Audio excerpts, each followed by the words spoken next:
Thomas Frank's career has been steady up to this point, but in order to reach the highest level, does he need to join one of the top clubs in Europe? His connection with his staff and what he's built has been impressive, but should he stay at his current club or leave to join one of the big teams? Can Thomas Frank join the elite of football club managers?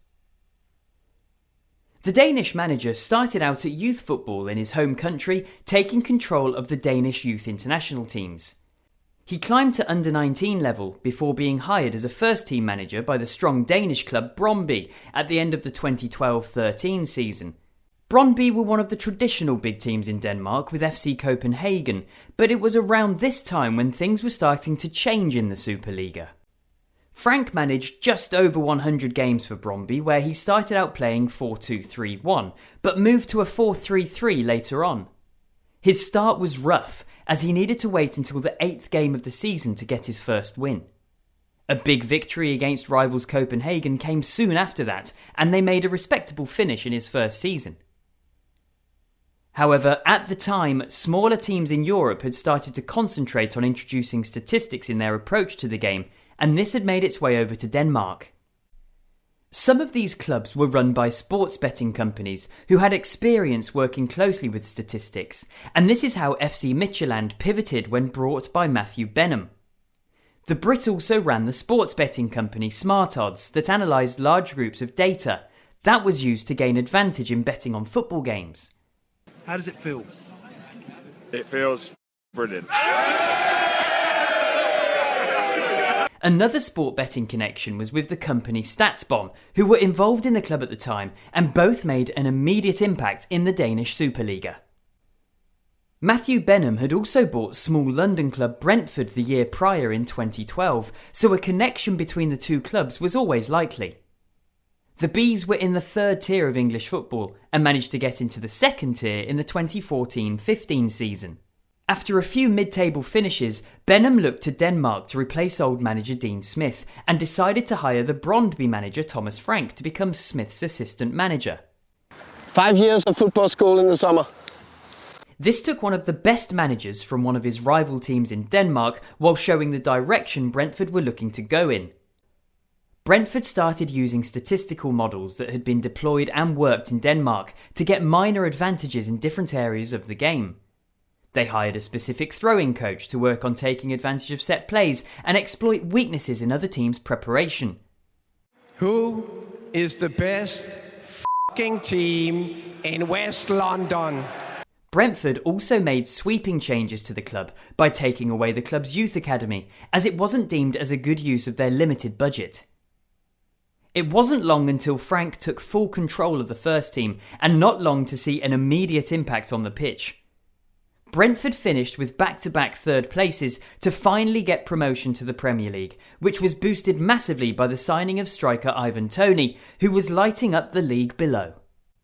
The Danish coaching team surprised everyone in their first season in the Premier League, managing to finish 13th, which is very respectable for a newly promoted team.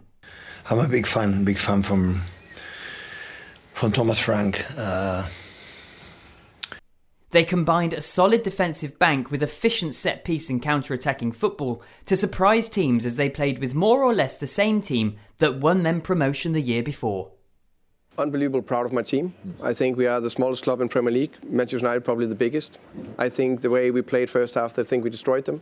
Young Brian Mbeumo helped to get support close to striker Ivan Toney, which caused problems for teams on the counter-attack. Mainly, though, Thomas Frank became known for getting the most out of set pieces, and in the 2022-23 season topped the Premier League charts with goals from corners, free kicks and throw-ins.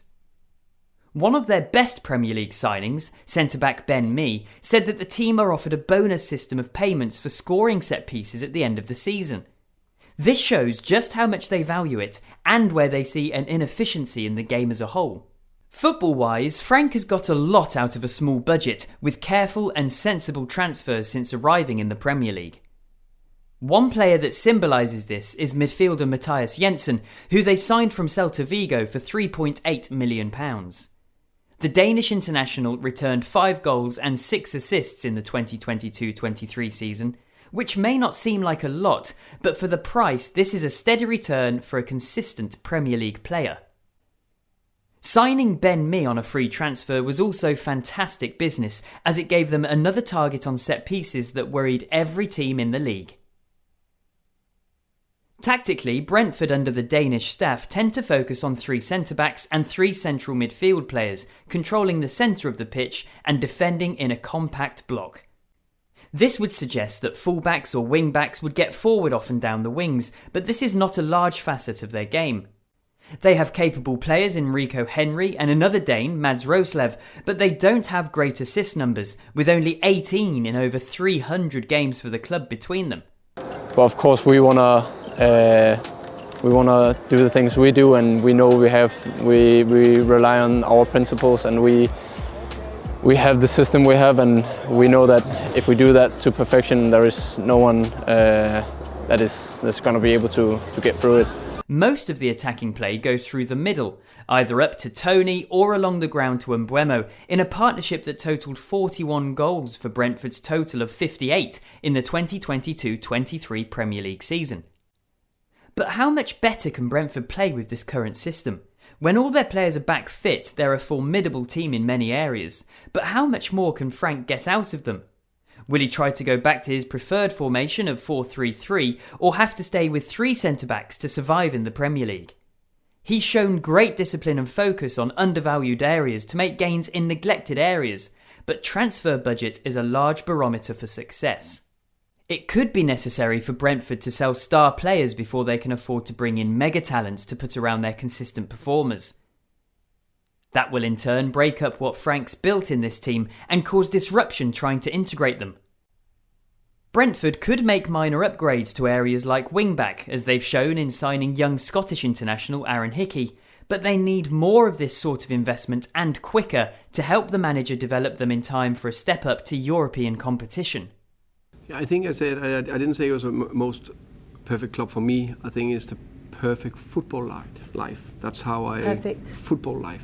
Making his way into European competition could bring in extra funds, but as we've seen with other top managers, juggling travel and midweek games on a low budget really strains these teams in all competitions.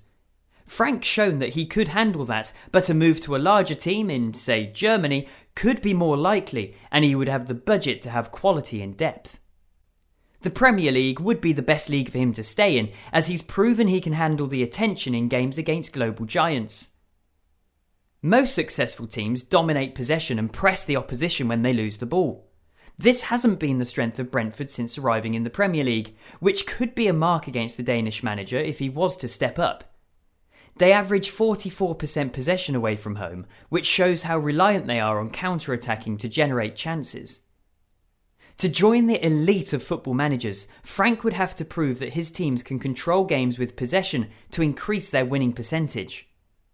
Brentford could still take a jump in that area in the near future, but more reinforcements with higher ceilings in potential ability will be needed, especially if they manage to sneak into European competition in the coming years. As managers are constantly scrutinised for every game, there could be a chance for one of the richer teams in the Premier League to need a new manager, and Frank's name should be high on that list. Or his ability to adapt and create discipline in his squad could be attractive to big teams in other leagues, where he could push for trophies on all fronts. Frank seems to be at a point in his career where he could get more support and develop his current club, or take an offer from a bigger club looking for his services. He has many years of management left ahead of him, and with a few changes in style of play, some better players and an owner who could spend more money, Thomas could push his way into the elite tier of football managers in today's game.